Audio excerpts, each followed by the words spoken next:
Olá, tudo bem com você? Eu espero que você esteja muito bem. É uma alegria muito grande poder estar aqui nesse mini curso a respeito dos relatos relacionados à paixão de Cristo dentro do texto do Evangelho de Lucas.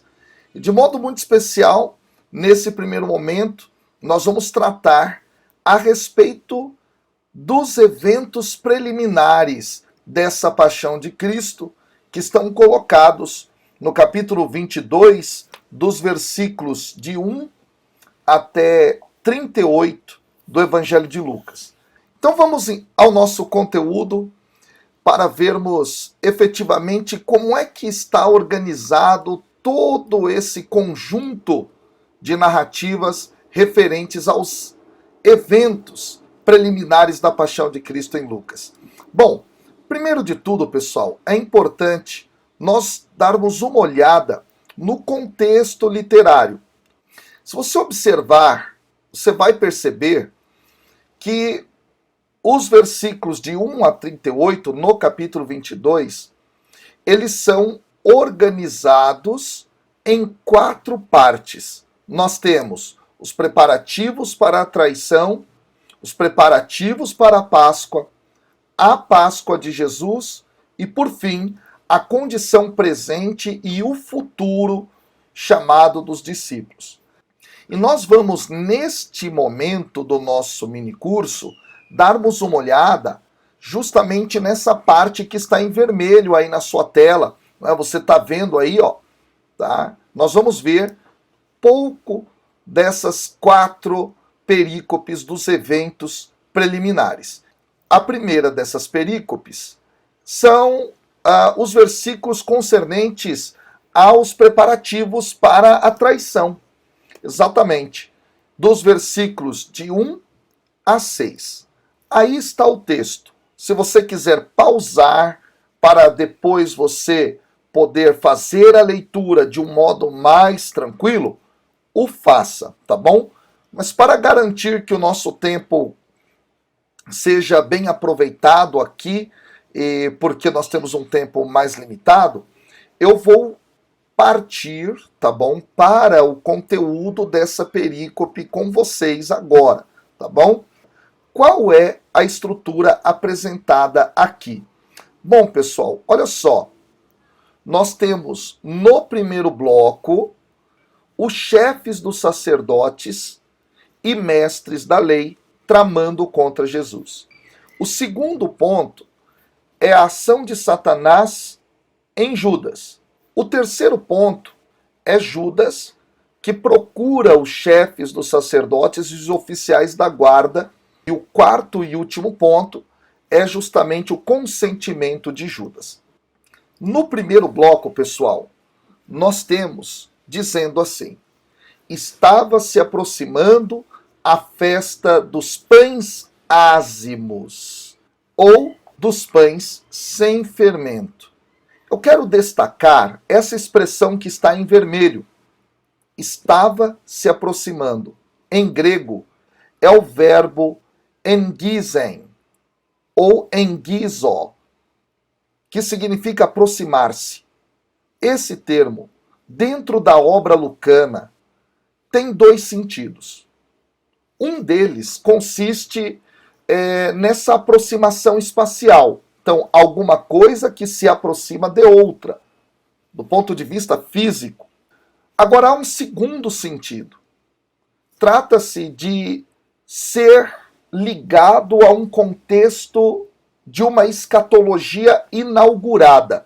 Quando a gente olha na obra lucana, e a obra lucana é Evangelho de Lucas e Atos dos Apóstolos, esse termo, na sua forma verbal, vai aparecer 24 vezes. E dessas 24 vezes, 7 vezes vai aparecer no contexto escatológico. Um exemplo é Lucas capítulo 10, versículo 9, quando o Senhor envia os discípulos e diz a eles: curai os enfermos que na cidade houver e anunciai-lhes: a vós outros está próximo o reino de Deus. Então, por 7 vezes, aparece esse texto, esse termo ligado a essa dimensão escatológica. E nesse sentido, Lucas, ele abre todo esse conjunto que vai tratar da paixão de Cristo com esse verbo. Então ele está preparando o terreno para o restante da narrativa aqui. Trata-se, pessoal, de um momento crucial do Evangelho, de um momento especial da sua narrativa. É o início daquilo que vai ser conhecido como a paixão de Cristo, em vista de dar a vida pela humanidade. Bom, e o que estava se aproximando? A festa dos pães sem fermento, ou dos asmos, ou Páscoa. Agora há uma questão colocada. A festa da Páscoa não é a festa dos pães ázimos. Para vocês terem uma ideia, a festa dos pães ázimos era um festival que durava 7 dias e começava imediatamente após a festa da Páscoa. E isso está referenciado na lei, lá no livro do Levítico, no capítulo 23, versículo 6. O que Lucas faz aqui, ele junta essas duas festas. A Páscoa, ela vai ser celebrada no dia 14 de Nissan, no calendário judaico. E essa era, a Páscoa no caso, uma das 3 festas de peregrinação do antigo Israel. Então os judeus precisavam ir, para Jerusalém para fazer o seu festejo, fazer os seus ritos. Um outro detalhe também importante que a gente destaca é que aqui é a primeira das 3 referências de tempo que Lucas vai trazer ao longo de toda essa narrativa da paixão. Então aqui ele fala da festa da Páscoa, depois no versículo 7 ele vai trazer o termo dia, e depois no versículo 14, mais à frente, ele vai falar da hora. E aí nós continuamos então. O texto vai dizer que os chefes dos sacerdotes e os escribas estavam procurando um meio de matar Jesus. Mas o que isso significa? No Sinédrio, que era formado por 71 homens de liderança do povo judeu, os chefes dos sacerdotes, eles vão representar os saduceus, que eram sacerdotes. E os escribas, eles vão representar os fariseus. Desse modo, então, a oposição de Jesus se dava tanto fora de Jerusalém com os fariseus, quanto também dentro de Jerusalém com os saduceus. Então o texto está mostrando que Jesus ele era perseguido dentro e fora da capital. Então o texto diz que esses estavam procurando o meio para matá-lo. Aqui é um detalhe interessante, pessoal. A tradução desta parte do texto poderia ser o como tirar a vida de Jesus. Por quê? Porque vai aparecer na língua grega o artigo tó, o artigo definido, que vai introduzir aqui uma oração verbal, que vai funcionar gramaticalmente como um substantivo, tá? O artigo aqui é o neutro singular, e ele vai ser usado dessa forma muito frequentemente pelo escritor do Evangelho de Lucas. Agora,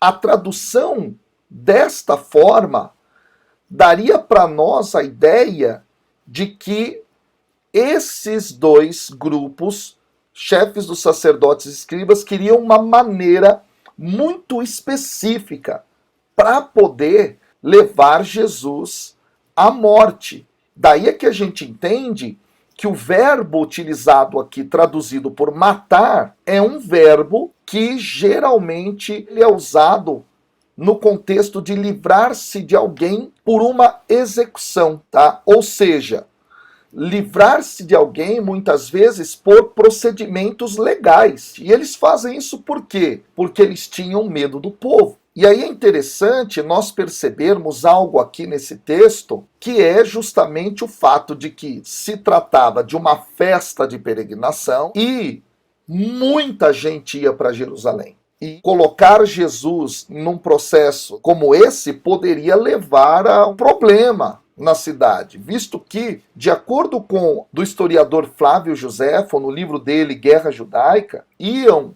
para Jerusalém na Páscoa 2,5 milhões de pessoas. Então era muita gente. Então Joséfo ele nos diz ainda, né, que as multidões nessas festas elas ficavam voláteis, elas ficavam dadas à violência. Então, nesse sentido, chefes dos sacerdotes e escribas estavam procurando um meio bem claro para poder matar Jesus sem que se gerasse tumulto nessa festa. Aí então nós vamos para o versículo 3, onde se diz que Satanás entrou em Judas. Aqui, Lucas ele vai compartilhar do mesmo modo de pensar do evangelista João, lá no capítulo 13, versículo 27. Então ele tem a convicção de que a traição de Judas a Jesus ela foi causada por Satanás. Agora é interessante que entre os sinóticos, apenas Lucas é que vai expor essa trama como uma obra de Satanás. Agora, essa referência ela remete o leitor ouvinte ao final da narrativa da tentação.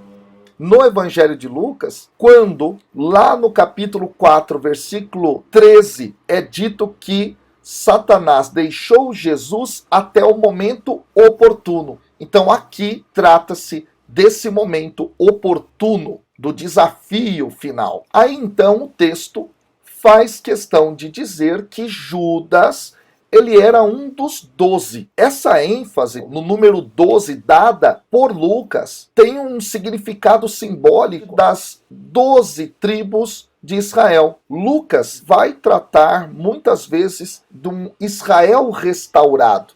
Essa referência pode nos levar a esta compreensão de Lucas. Na continuidade, nós temos justamente o texto falando que Judas ele se dirige aos chefes dos sacerdotes e aos oficiais da guarda do templo. Esses oficiais, eles vão ser chamados aqui com o termo grego estrategos e pode se referir aos supervisores do templo e também aqueles que atuavam como contadores, como o lado financeiro do templo. Então esse entendimento faz sentido à luz das negociações financeiras que Judas vai fazer. Então esses oficiais da guarda podem ser também esses que mexiam com o dinheiro do templo. Judas vai atrás de quem cuidava dessa parte financeira. Tá? Então isso já mostra bastante o interesse de Judas. Ao mesmo tempo, estes serão aqueles que, juntamente com os anciãos, eles vão prender Jesus lá no jardim. Flávio Joséfo fala no seu livro sobre as guerras judaicas que esses estrategos fizeram uma liderança aos quais a guarda do templo, chamada em grego de filakos, eles se reportavam. Então nós estamos compreendendo aqui que esses oficiais eram gente de muito poder. Judas vai justamente fazer o conluio com os poderosos do seu tempo para entregar Jesus. E aí olha como o texto continua. O texto vai justamente falar que ele tratou com eles. Como é que eles poderiam entregar Jesus? E aqui é muito interessante, porque o Evangelho de Lucas ele já veio trabalhando a ideia de que Jesus ele já previa que ele seria entregue. E o verbo entregar aqui é o verbo paradó, e será utilizado por Lucas quando Jesus faz a previsão de que ele seria entregue. Então aqui a narrativa vai trazendo para nós a preparação para essa entrega. E aí então, Jesus ele falou aos seus discípulos que ele seria traído. E aí há um detalhe. No capítulo anterior, Jesus fala que também os seus discípulos iam ser traídos, da mesma forma que o Senhor sofreu. E aí então, aqui já começa esse processo de mostrar essa traição. Vamos avançar um pouco mais. No versículo 6 é dito que ele consentiu. E o verbo consentir aqui pode ser traduzido também como prometeu. E portanto, meus amigos e minhas amigas, esse texto ele está mostrando para nós justamente que Judas era alguém que estava interessado em dinheiro, em poder.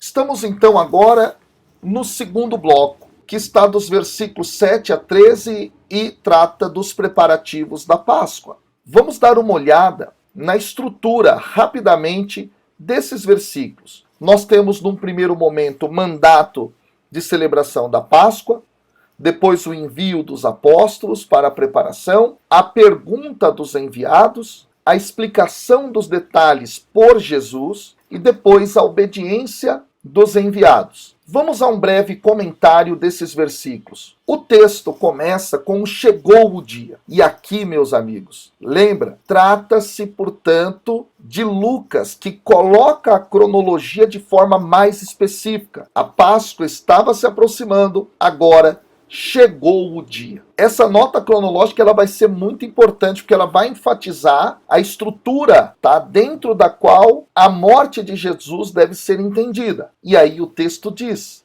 em que importava comemorar a Páscoa. Aqui algo muito interessante. Essa expressão em que importava é justamente uma palavra em grego que é a palavra edei, que pode ser traduzida por era necessário. Essa expressão é utilizada dentro do Evangelho de Lucas, quando Jesus faz previsões da paixão. Então aqui o autor usa a mesma palavra. Ele já veio preparando desde o capítulo 9, versículo 22, do 17, versículo 25, no 22, depois do capítulo 24, ele usa essa expressão. E aqui então chegou o grande momento em que era necessário comemorar a Páscoa, era necessário o abate do Cordeiro Pascal. E aí, mais uma vez, aqui nós temos a ligação da festa dos Asmos com a Páscoa. O que a gente poderia dizer, por que ele faz esse tipo de relação, é porque os judeus geralmente sacrificavam o Cordeiro Pascal no crepúsculo, como diz o texto de Êxodo no capítulo 12, versículo 6, Levítico capítulo 23, versículo 5 e Números capítulo 9, versículo 3. E eles realmente consumiam esse cordeiro na noite que começou o dia 15 de Nissan, que seria o primeiro dia da festa dos pães ázimos. Então, aqui está uma possível explicação dessa ligação que Lucas faz. Aí então, no versículo 8, o texto diz que Jesus enviou Pedro e João, dois dos seus discípulos mais proeminentes, para fazer os preparativos dessa refeição da Páscoa. Agora é interessante nós percebermos que no relato anterior, os discípulos eles não são nomeados. Aqui, Pedro e João vão ser destacados na narrativa. Eles vão assumir um lugar que ocuparão no restante da narrativa uma ênfase muito grande, sobretudo nas narrativas referentes a Jerusalém, até mesmo nos Atos dos Apóstolos. Agora destaca-se aqui o fato também de que algumas traduções, pessoal, elas vão colocar o nome Jesus de modo muito claro. Por quê? Porque no texto grego o nome Jesus não aparece. Só vai aparecer o verbo enviou, ele enviou. Mas por que algumas dessas traduções enfatizam o nome Jesus? Justamente, pessoal, para esclarecer que a iniciativa aqui é tomada inteiramente por Jesus. Agora, por que isso é interessante? Porque quando a gente lê o texto em Marcos, quando a gente lê o texto em Mateus, Jesus dá ordem para a preparação da Páscoa por causa das perguntas feitas dos discípulos. Aqui não há essa pergunta. Os discípulos não perguntam para o Senhor se ele quer que prepare a Páscoa, a refeição. Jesus é que toma a iniciativa. E isso aqui no Evangelho de Lucas é preponderante. Agora, há um detalhe muito interessante nesse sentido, porque há em escritos rabínicos justamente o registro do costume de que o Senhor dava ordem ao seu servo para sacrificar o cordeiro. E aqui isso é retomado. Vem o versículo 9. Eles lhe perguntaram, onde queres que a preparemos? Aqui então é que vem a pergunta. Só que a iniciativa foi de Jesus. Vem então o versículo 10, e é importante destacarmos aqui que esses versículos, do 10 até o 13 ali, vão mostrar algo muito interessante. Eles vão mostrar um certo conhecimento sobrenatural de Jesus. Essa seria uma das explicações, Quer ver por quê? Porque Jesus vai explicar-lhes dizendo que quando eles entrarem na cidade, eles vão encontrar um homem com um cântaro de água. Jesus dá uma descrição muito apurada do que eles vão ver. Então é muito interessante isso. Agora, vamos trabalhar essa expressão ao entrardes na cidade. De acordo com Deuteronômio, capítulo 16, versículos 5 a 6, a ceia da Páscoa ela tinha que ser comida dentro dos muros de Jerusalém. Por isso ele manda esses discípulos lá para a cidade. E aí ele diz, olha, vocês vão encontrar um homem lá com um cântaro de água. Gente, aqui há um detalhe cultural. Alguém carregando cântaro de água era muito mais esperado que fosse uma mulher e não um homem. Era o costume daquela época ser assim. Agora, aqui leva à seguinte pergunta. Essa descrição, ela é um poder de Jesus de prever? Ou será que havia já algo combinado como um sinal? Vocês vão entrar, a cidade vai estar cheia, vai ter um homem com um cântaro de água, então vocês vão segui-lo. Haveria aqui algo pré-combinado? Então essa é uma pergunta interessante que fica no ar e a gente não tem uma resposta. Muito interessante isso. Agora, uma coisa é certa, tanto a compreensão de Jesus como com um conhecimento sobrenatural ou como Jesus já tendo combinado com alguém, isso demonstra o controle total de Jesus dessa situação. Controle total. Ele quer entregar a sua vida. Ele está organizando absolutamente tudo isso. Muito interessante esse detalhe. E aí então o texto fala que o mestre manda perguntar-te. Aqui a apresentação de Jesus é como a de um rabino, um mestre. Olha que detalhe interessante. Agora, embora a Páscoa fosse uma festa familiar, nós temos indicações muito claras nos escritos rabínicos que também era algo que acontecia dos alunos de um rabino, dos discípulos de um mestre, celebrarem a Páscoa com os seus mestres. Então isso pode ser uma referência aqui. Aí o texto continua. Jesus está explicando, olha, esse homem vai mostrar para vocês um espaçoso cenáculo já mobiliado e ali vocês vão fazer os preparativos. Aqui o texto, ele parece retomar algo do início da sua narrativa, lá em Lucas, no capítulo 2, no versículo 7, que é o momento em que Maria e José, quando eles estão prestes a terem Jesus, eles tiveram a hospitalidade negada. Então, lá no começo da narrativa, essa hospitalidade foi negada e agora, de modo muito fluido, parece que alguém está dando esse acolhimento a Jesus e os seus discípulos, tá? Então, é muito interessante isso aqui. Vamos avançar um pouco mais, tá? E vamos ver alguns outros detalhes desse texto. O texto fala que o local era espaçoso, era mobiliado. E aí, gente, é preciso que nós entendamos algumas coisas. O texto, ele fala desse quarto espaçoso, desse quarto grande. Geralmente, haviam quartos assim no andar de cima das casas de pessoas que tinham mais condições econômicas. Então se presume aqui, primeiro, que casas desse tipo eram casas de pessoas que residiam na cidade alta de Jerusalém, próxima ao templo, e não na cidade baixa, que era um local mais pobre, próximo daquilo que seriam os lixões de Jerusalém. Então aqui, nesse sentido, não é? A Páscoa que deveria ser comida dentro dos muros da cidade de Jerusalém vai ser comida próxima ao templo de Jerusalém, ressaltando a ideia de Jesus enquanto o cordeiro que dá a vida e assim por diante. Aí o texto então vai terminar dizendo, não é? E indo tudo encontraram como Jesus lhes dissera, ou seja, aqui aquela ideia de Jesus que tem o controle absolutamente de toda a situação, ok? Bom, eles então preparam a refeição, tá? Há mais uma vez a alusão à Páscoa aqui, que vai ser muito abundante. 6 vezes a Páscoa vai ser referenciada aqui em 13 versículos, tá? Então, há aqui uma importância teológica sublinhada pelo autor. Vamos para o próximo bloco, que está narrando a Páscoa de Jesus no capítulo 22, versículos 14 a 20. Vamos aqui a uma breve estrutura dessa parte. Vamos observar que o primeiro bloco é a hora que chegou, depois o desejo de Jesus, o primeiro cálice, o pão e o segundo cálice. Tá? Então aqui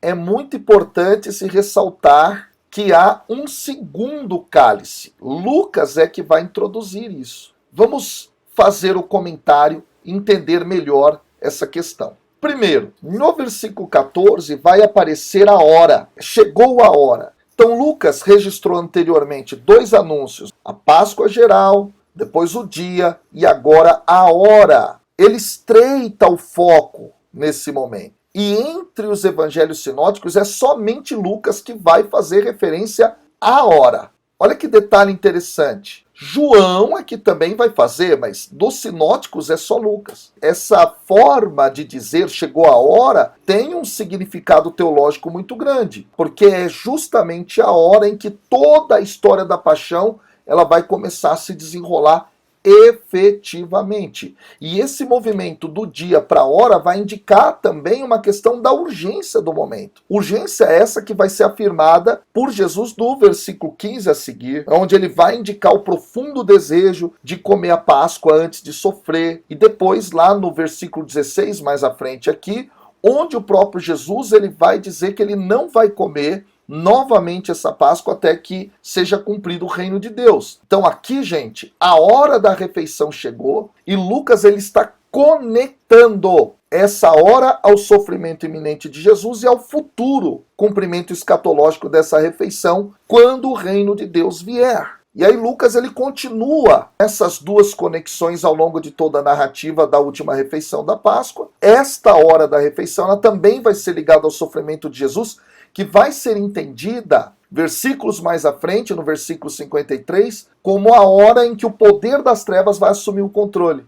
Então, toda essa questão da hora, ela é muito ressaltada por Lucas, mas não só agora, já desde o começo do Evangelho. Tá? Lá no primeiro capítulo, no segundo capítulo vai aparecer referências à questão da hora. Outro detalhe desse trecho é que Lucas ele vai fazer alterações sutis, só que muito significativas, no relato de Marcos, no capítulo 14, versículo 17. Que, portanto, ao invés de usar como Marcos a expressão ao cair da tarde, Lucas vai usar a hora. Tá? E nesse sentido vai ter um tom muito mais solene no Evangelho de Lucas essa questão. E aí o texto vai falar, então, pôs-se à mesa Jesus. E a tradução poderia ser reclinou-se à mesa. Aí nós sabemos que as refeições no Oriente Médio, no século I, ali, elas não eram feitas sentadas, mas com as pessoas deitadas, reclinadas no chão de lado, com a mesa posta ali próxima à cabeça. Então os pés ficavam distantes da mesa e a cabeça ficava próxima. Jesus então está reclinado à mesa e com ele os apóstolos.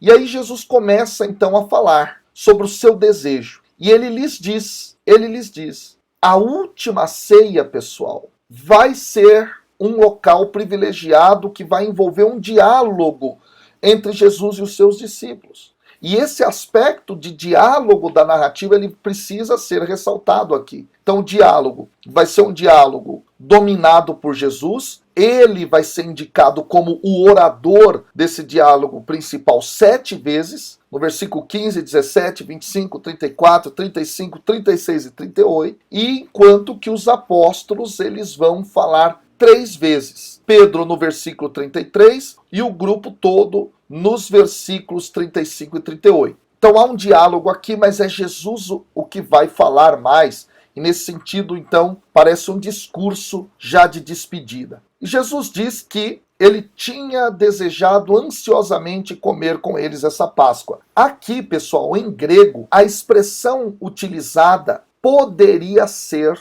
desejei com desejo. Essa forma, ela é uma forma de construção muito frequente no Antigo Testamento grego, porque vai ser o paralelo daquilo que a gente vai chamar de infinitivo no hebraico, tá? Infinitivo absoluto, e vai servir para sublinhar justamente as expressões. Aqui, o ansiosamente seria justamente a tradução para essa ênfase aqui. Nesse momento, então, o que o autor está fazendo ao utilizar o dativo epitimia para modificar epitimissa, então substantivo, e o verbo da mesma raiz, é justamente para enfatizar esse grande desejo de Jesus de comer essa ceia pascal com seus discípulos. Aí então o texto diz, antes do meu sofrimento. Isso constitui um lembrete para nós, leitores ouvintes, do significado mais profundo dessa refeição.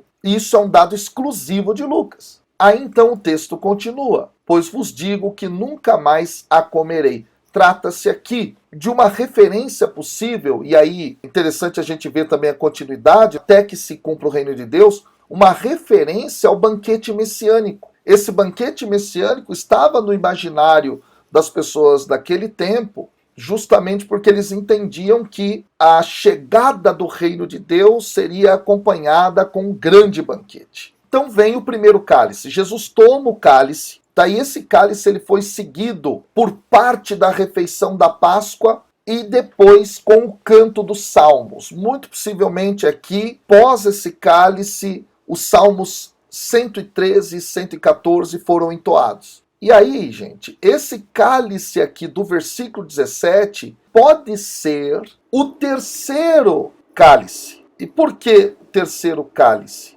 Porque há dentro da refeição da Páscoa judaica 4 cálices. Porque o próximo que vier, que na narrativa nossa é o segundo, pode ter sido o quarto. Há uma discussão nesse sentido em qual seria o cálice aqui, qual seria o cálice depois, mas fato é que aqui então Jesus toma o cálice e aí ele dá graças. E o verbo dar graças aqui é o verbo eucaristeo, da onde vem a palavra eucaristia, que significa ação de graças. Aqui se refere, portanto, à fórmula de bênção, que vai ser dita sobre cada um dos elementos da refeição da Páscoa pelos judeus. E aí então o texto mostra que Jesus disse, recebei e reparti entre vós, pois vos digo, de agora em diante, não beberei do fruto da videira, até que venha o reino de Deus. Então, nesse ponto, o Evangelho de Lucas ele vai apresentar uma certa dificuldade textual. Por quê?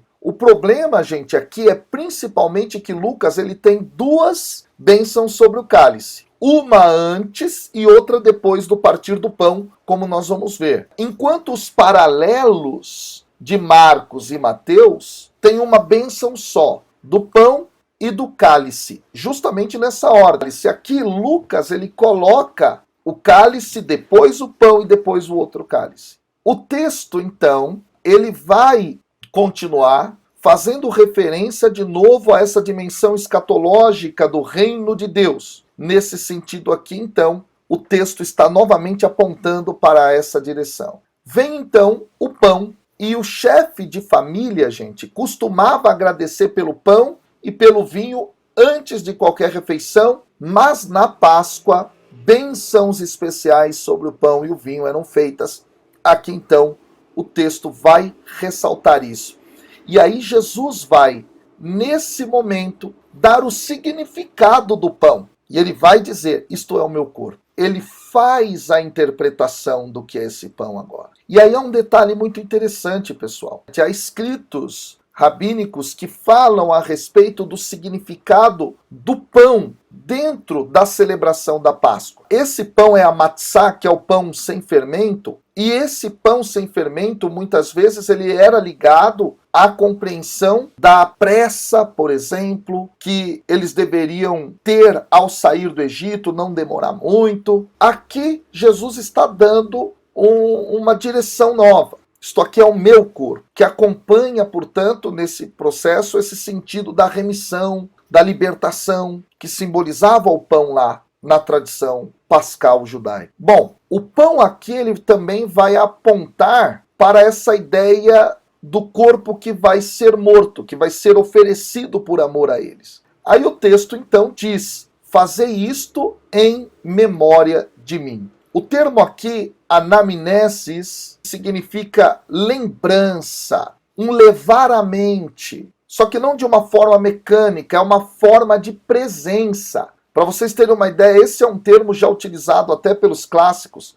Platão, por exemplo, usa essa ideia. E aí o texto então vai dizer, né, que de forma semelhante, depois de cear, vem o segundo cálice. Aí o texto então fala desse segundo cálice e aí há uma interpretação desse segundo cálice, que é o cálice da nova aliança no sangue que é derramado em favor de vós. Então Jesus aqui está fazendo referência àquela profecia de Jeremias do momento em que viria a nova aliança. E Jesus vai decretar, vai afirmar que a sua morte é essa inauguração da nova aliança, que é centrada no perdão dos pecados. E isso aqui realmente é muito bonito. O que também é interessante é trazer o elemento do sangue. Por quê? Porque as alianças, elas foram ratificadas pelo sangue do sacrifício. Então lembra, Deus redimiu o seu povo lá no Egito pelo sangue do Cordeiro Pascal. Aqui então vai aparecer de novo o elemento do sangue. Bom, pessoal, o que a gente pode dizer aqui? Tá? O ritual da Páscoa, ele interpretava a maioria dos elementos da refeição. Cada elemento tem um simbolismo e aqui,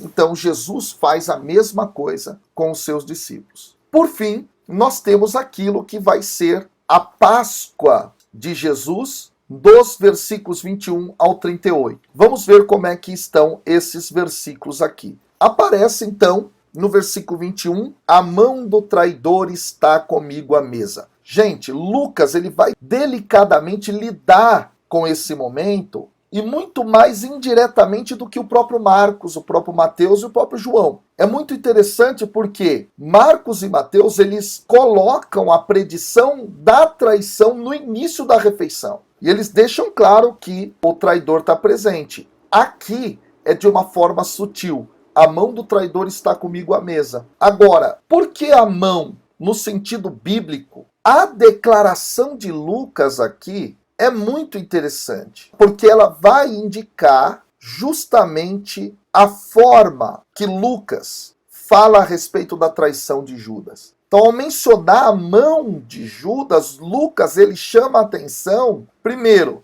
para a participação de Judas naquele evento, a mão dele estava lá, ele estava naquela ceia, e isso acentua mais a tragédia. Então mostra que Judas era alguém íntimo, que estava junto com aquela comunidade. E dizer que está à mesa significa justamente também enfatizar o cenário no qual a traição é anunciada. É na mesa, é na comunhão. Depois há uma continuidade da fala de Jesus, porque o Filho do Homem, na verdade, vai segundo o que está determinado, mas ai daquele por intermédio de quem ele está sendo traído. Bom, aqui então há novamente aquela ideia de algo que está determinado. Há uma vontade de Deus que dirige os acontecimentos aqui. Há uma pré-ordenação das coisas. E essa era uma crença comum das pessoas do judaísmo daquela época, enfatizando a soberania de Deus e, nesse sentido, o atuar de Deus na história. E aí, então,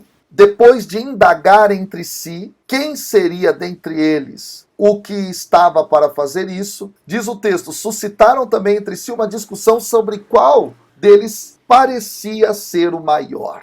Gente, olha só que coisa interessante. Nesse momento, o texto mostra a atitude dos discípulos. Os discípulos, nesse momento, não fazem como nos demais evangelhos, que questionam quem vai ser esse. O texto aqui não identifica de forma direta Judas. Ele mostra, inclusive, que a discussão era entre os próprios apóstolos, de alguma forma não colocaram Jesus aqui, nem a presença do próprio Judas diretamente aqui. Então os discípulos são mostrados como autocentrados ainda, pensando em si mesmos e trazendo uma discussão. Peraí, quem vai ser o maior? Meu Deus do céu. Jesus estava falando de traição e a preocupação deles é quem vai ser o maior. Depois de tudo isso, num momento tão grave, a discussão mesquinha desses discípulos. E aí então Jesus diz a eles, agora num discurso bem longo, os reis dos povos dominam sobre eles e os que exercem autoridade são chamados benfeitores. Nesse momento aqui, Jesus está resgatando algo que o povo judeu estava bem familiarizado, que era o modelo de autoridade dos gentios. Então, os antigos reis do Oriente Próximo, eles afirmavam que eles eram deuses, muitas vezes, e que eles governavam de forma tirânica. Então, a gente encontra, por exemplo, governantes gregos que vão adotar essa postura tirânica. Em grande parte do Mediterrâneo, por exemplo, o próprio imperador romano, que era atendido como divindade e tudo isso, aqui Jesus começa a dizer a eles: ei, essa prática dos gentios não é a prática que eu quero que vocês tenham. Não é uma prática do toma lá da cá, do poder pelo poder. Cuidado. Aí Jesus diz: vocês não são assim. Vocês não podem pensar no poder, na dominação, na sobreposição do outro, quem vai ser o maior. E aí é interessante porque vai mostrar Jesus conhecendo a mentalidade dos discípulos. E aí Jesus vai dizer: ei, vamos inverter isso? O maior entre vós seja o menor, e aquele que dirige, que governa, seja como o que serve. Jesus inverte. As posições assumidas deles, de alguma forma de liderança, são posições de serviço, não de subjugação do outro. E aí Jesus continua agora. Ele vai retomar aqui a disputa deles do versículo 24, e aí Jesus, nesse momento, formula a pergunta de modo que a resposta seja afirmativa. É uma pergunta retórica aqui. Jesus quer mostrar a eles que ele é aquele que serve e também eles devem servir. E aí, então, nesse momento, o texto vai apontar para essa ideia de que estes que ali estavam foram os que perseveraram nas tentações, nas dificuldades. E, portanto, nesse sentido, eles são aqueles que devem viver de acordo com Jesus.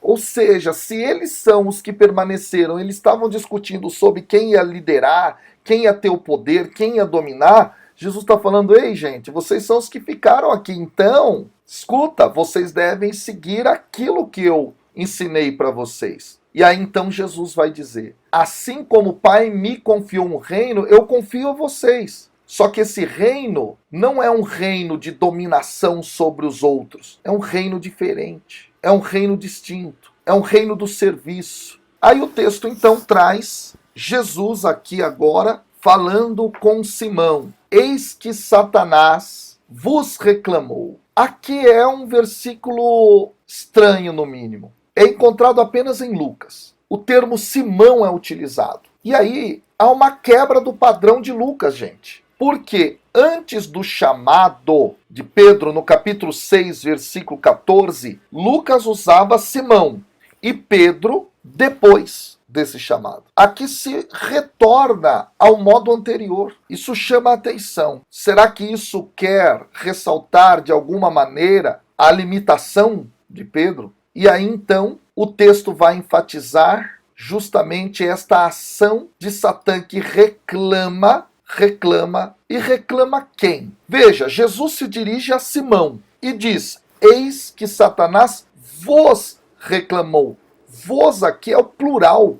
E parece então que o texto agora está falando de todos os discípulos. Então parece que esse teste é para todos os seguidores de Jesus, não apenas para Pedro. Embora Jesus se dirija a Pedro. E aí então, o que foi que Satanás fez? Ele reclamou para que eles fossem peneirados como um trigo. E o verbo reclamar aqui, muitas vezes, ele vai ter o sentido de buscar a rendição, de fazer com que alguém se renda. E aqui há uma amostra daquilo que já está presente no livro de Jó, no capítulo 1 e capítulo 2, quando Satã ele pede permissão a Deus para fazer com que Jó passasse por uma peneira, passasse por uma dificuldade, a fim de revelar se Jó era realmente íntegro ou não. Então aqui a mesma ideia está colocada. Agora, é possível que essa imagem usada aqui da peneira feita tenha uma dependência do texto de Amós, capítulo 9, versículo 9, quando lá é dito: porque eis que darei ordens e sacudirei a casa de Israel entre todas as nações, assim como se sacode o trigo no crivo, sem que caia na terra um só grão. Então a ideia de peneirar, final. E aí então o texto volta para a construção de um Jesus que fala para um tu, para Simão de novo.